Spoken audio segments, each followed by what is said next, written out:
बात चली है तो अभी एक नई पर्ची के बड़े चर्चे हैं स्वास्थ्य विभाग के गलियारों में।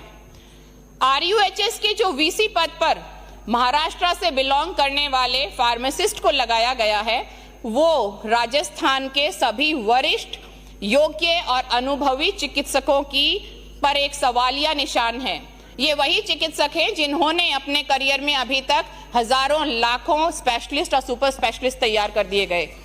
क्या यहाँ माननीय जितने भी 200 सदस्य हैं इस बात से सहमत हैं कि हमारे राजस्थान में एक भी डॉक्टर इस लायक नहीं था कि वो VC का पद ले सके? मेडिकल एजुकेशन की स्थिति बहुत ही चिंतनीय है। मेडिकल कॉलेजेस में YouTube से बिना प्रैक्टिकल, बिना फैकल्टी पढ़ाई हो रही है और ये डॉक्टर्स आकर हमारा इलाज करेंगे। पराकाष्ठा है कि RMC 8वीं और 12वीं पास लोगों को फर्जी डॉक्टर्स की डिग्री दे रही है।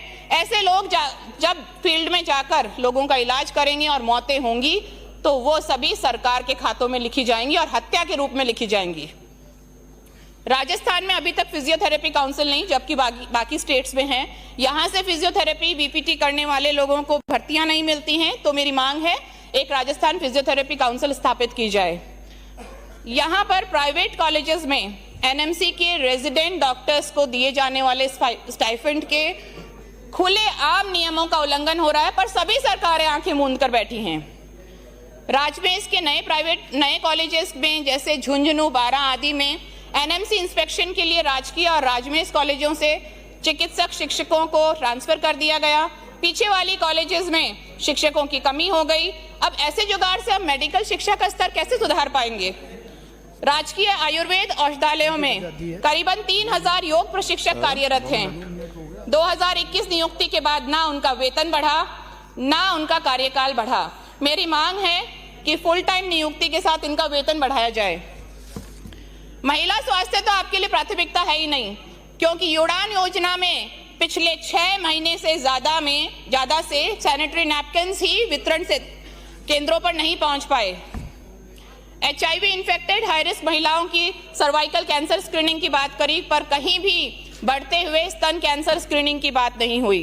क्यों नहीं हम सर्वाइकल वैक्सीन लोगों को निःशुल्क या फिर रियायती दरों पर उपलब्ध कराने का विचार रखते? बहुत दिलचस्प बात तो जनवरी के तबादलों में देखने को मिली। 1 से 10, फिर 10 से 15। सर 15 मिनट का टाइम था जी। नहीं बिराजे आप 10 मिनट। सर 15 मिनट का टाइम है। तबादलों को उत्सव जैसा लगा, लूट की छूट दी गई। संशय में हूं कि माननीय मंत्री महोदय इससे अवगत हैं या नहीं, पर बैकडेट में तबादलों की लिस्ट ऐतिहासिक रिकॉर्डों को पार कर गई।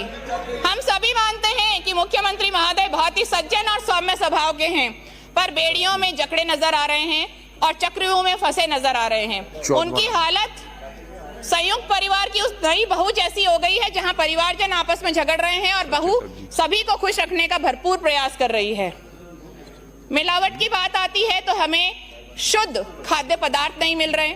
फूड एंड सेफ्टी डिपार्टमेंट के आपके एक सीनियर अधिकारी का ऑडियो वायरल हुआ, जिसमें वो सुन रहे हैं कि भैया तुम्हारी मिठाई का सैंपल तो पास करा दिया है, अब आगे की कार्रवाई भी करो। तो ऐसी चीजें हमारी जनता के लिए बहुत ही दुखदायी हैं। कल न्यूज देखी कि दूध के 200 सैंपलों में से सिर्फ 5 सैंपल गुणवत्ता क्राइटेरिया पे खरे उतरे। चौमू की डिमांड्स में बोलना चाहूंगी मुख्यमंत्री माननीय चिकित्सा मंत्री महोदय। कालाडेरा CHC को मॉडल CHC बनाया गया, पर कोई भी कार्य वहां नहीं हुआ। वहां पे हमें एक नए भवन की आवश्यकता है। जो भवन है वो नाकाफी है और जर्जर है। स्त्री रोग विशेषज्ञ अभाव में वहां पर प्रसूताओं को बहुत सारी परेशानियों का सामना करना पड़ रहा है। कालाडेरा गोविंदगढ़ CHC पर जनरल फिजिशियंस नहीं है। सामोद CHC और चौमू SDH पर 3D डॉपलर सोनोग्राफी मशीन की जरूरत है। बायोकेमिस्ट्री जो लैब्स है उनको भी वेल इक्विप्ड करने की जरूरत है। चौमू में हमें एक एक्सरे मशीन की अत्यंत आवश्यकता है। चौमू SDH के लिए भूमि आवंटन। आज आप ना जनता को ना साफ पानी, ना साफ खाद्य पदार्थ, दूध, बिजली आदि सुविधाएं दे सकते। तो आखिर में मैं कंक्लूड करूंगी, वर्तमान सरकार की स्थितियों को देखते हुए, वो जहर देता तो सबकी निगाह में आ जाता। वो जहर देता तो सबकी निगाह में आ जाता। सो ये किया कि मुझे वक्त पे दवाएं ना दी। आपका बहुत बहुत आभार। जय हिंद, जय संविधान। धन्यवाद।